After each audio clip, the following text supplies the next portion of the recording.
What's good? What's good, ladies and gentlemen? RFG back at it today to go over a very important subject that a lot of people have requested me to touch on.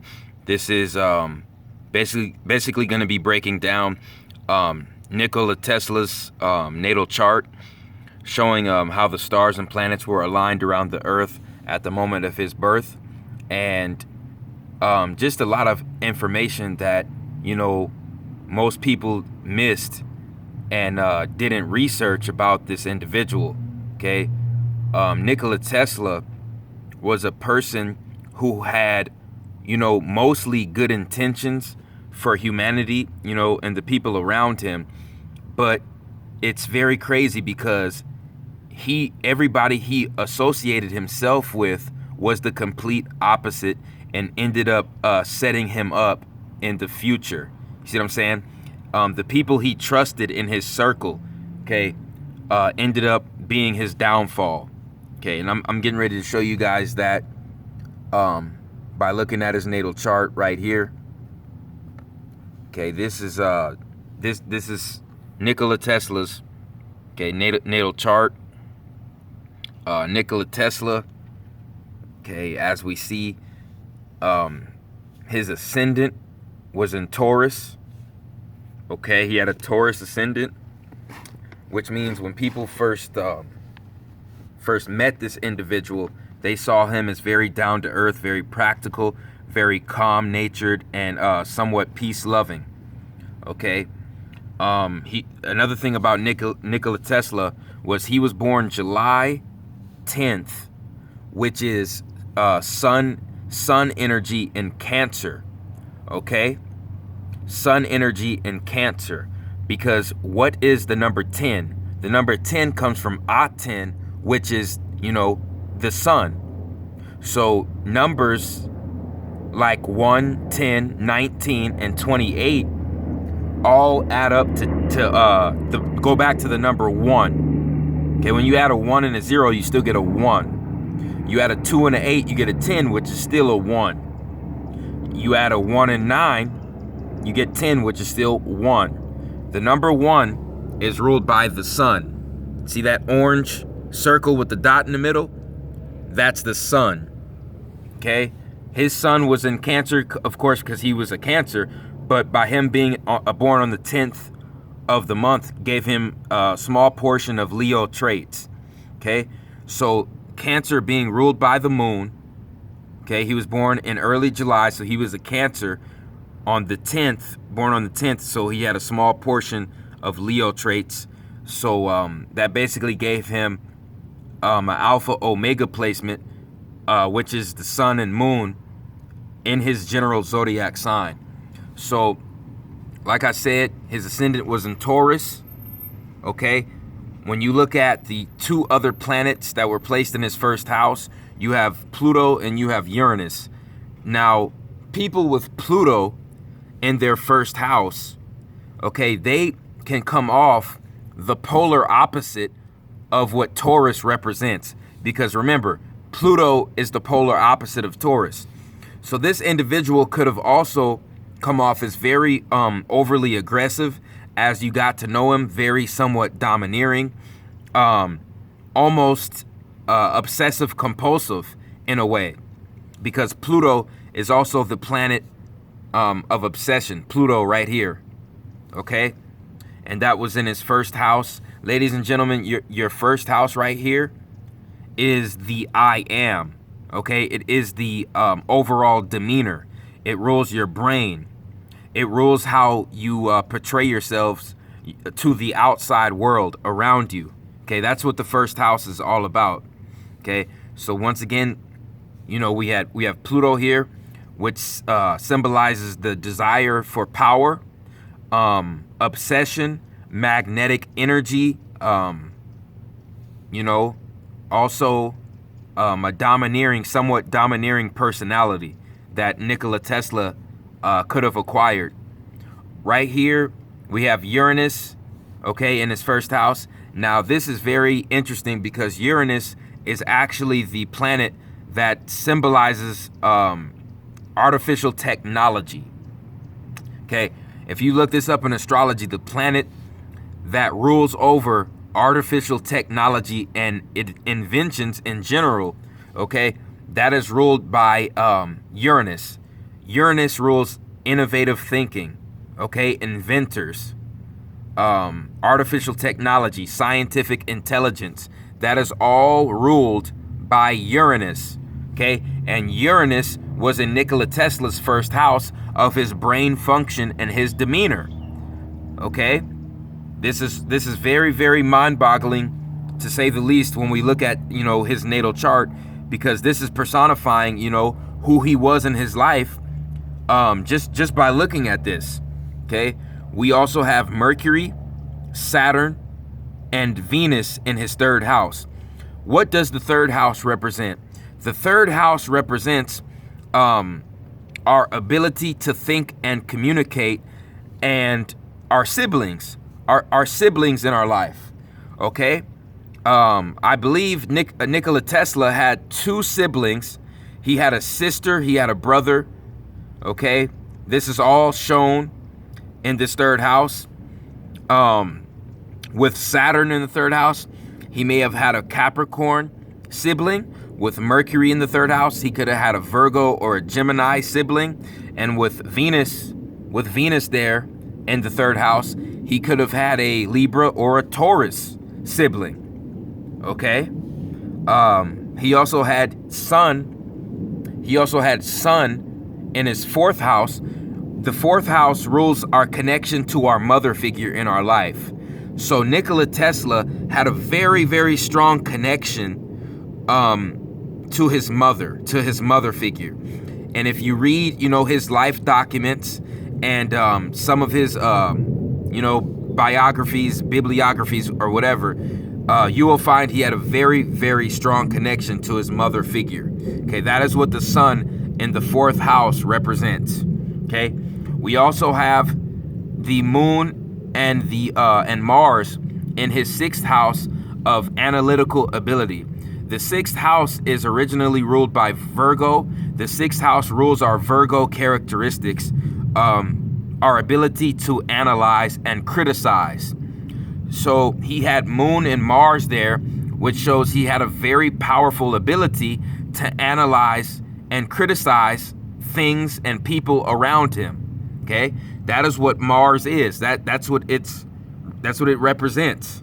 Okay, fire planets, okay, show our most powerful activity in our life. Fire planets are Mars, Sun, and Jupiter.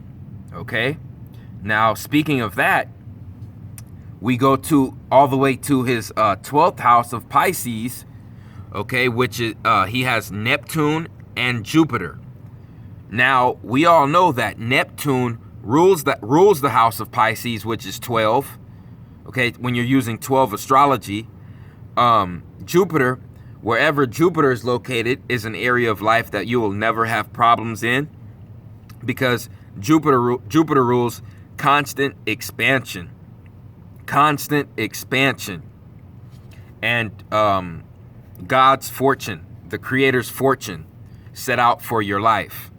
Okay, so Neptune being already in, Neptune is actually in Pisces here, and the 12th house here is ruled by Pisces energy. So he had Neptune in Pisces and Jupiter in his 12th house. So this gave this man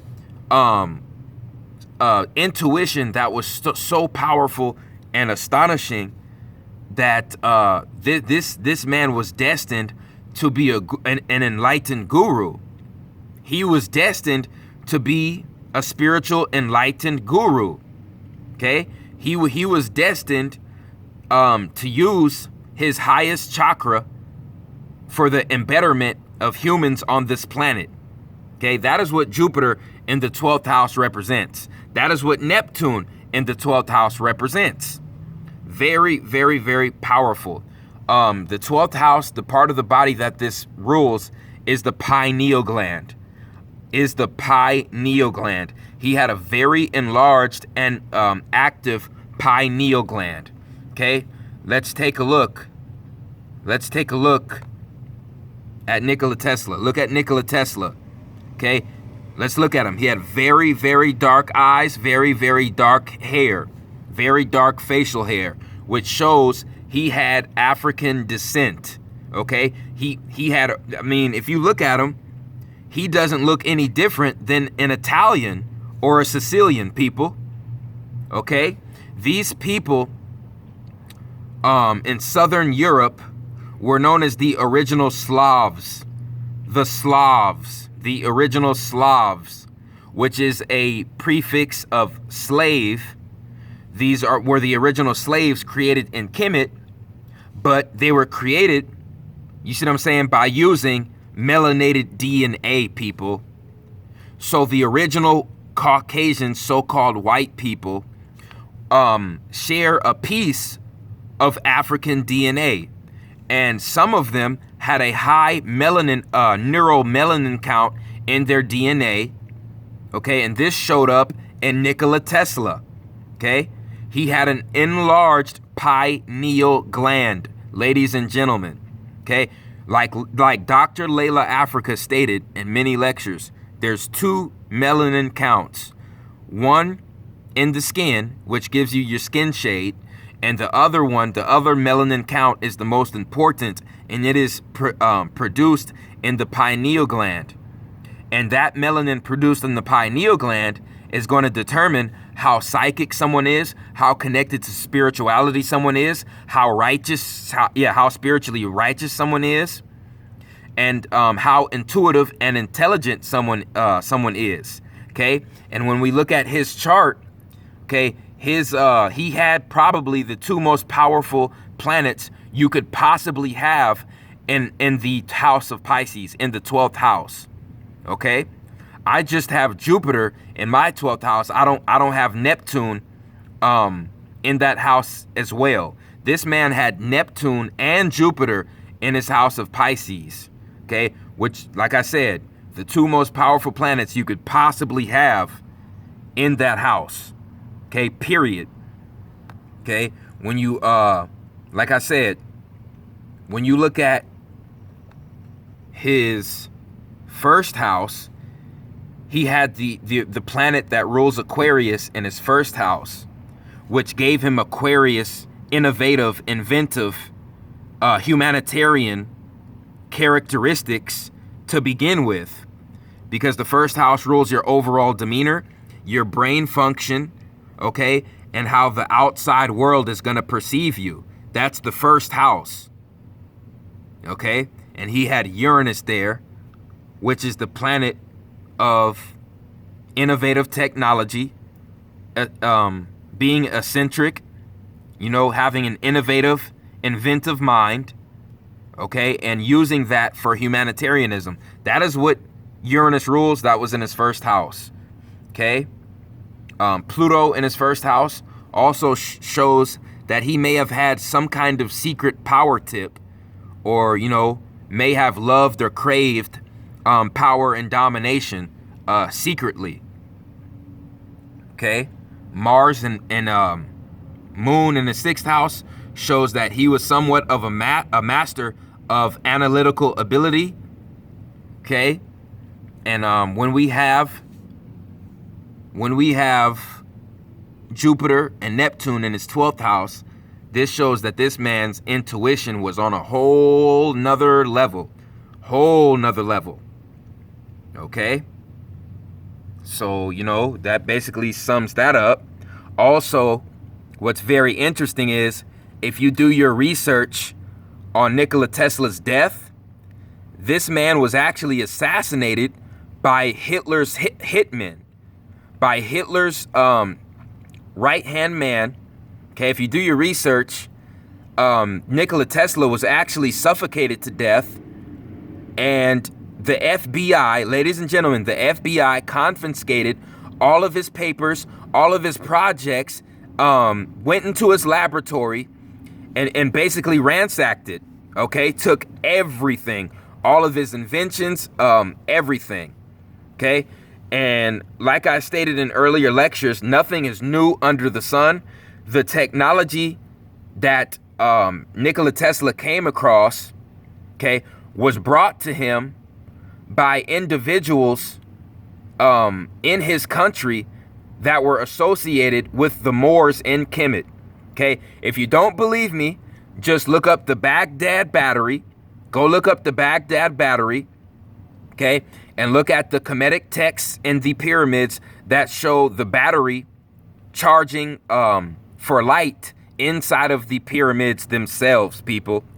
Ladies and gentlemen, oxygen is very low when you go inside the pyramid chambers. So they weren't able to light torches down there, people. So how did they get light down there? The original Egyptians already had their own source of electrical power. Okay, period, point blank. Okay, all Nikola Tesla did was stumble upon that information, and according to his natal chart, he was destined to stumble upon that information and bring it to the light. Bring it to the light. Use it for the embetterment of humanity. Okay, that's what he was trying to do. Unfortunate enough, everybody he associated himself with was a Zionist Jew or a Freemason who, was currently in control of the modern inventions at that time. And J.P. Morgan and Thomas Edison, were in on his death. Okay, and they ordered Adolf Hitler to send his hitman. I'm not sure what the exact article is, but I'm going to post it on my Facebook. I'm going to share it on my Facebook, okay, because they have documented evidence that he had an interview, Nikola Tesla had an interview with two of Hitler's right-hand men, okay, and a day later, he ended up dead. He died of asphyxiation.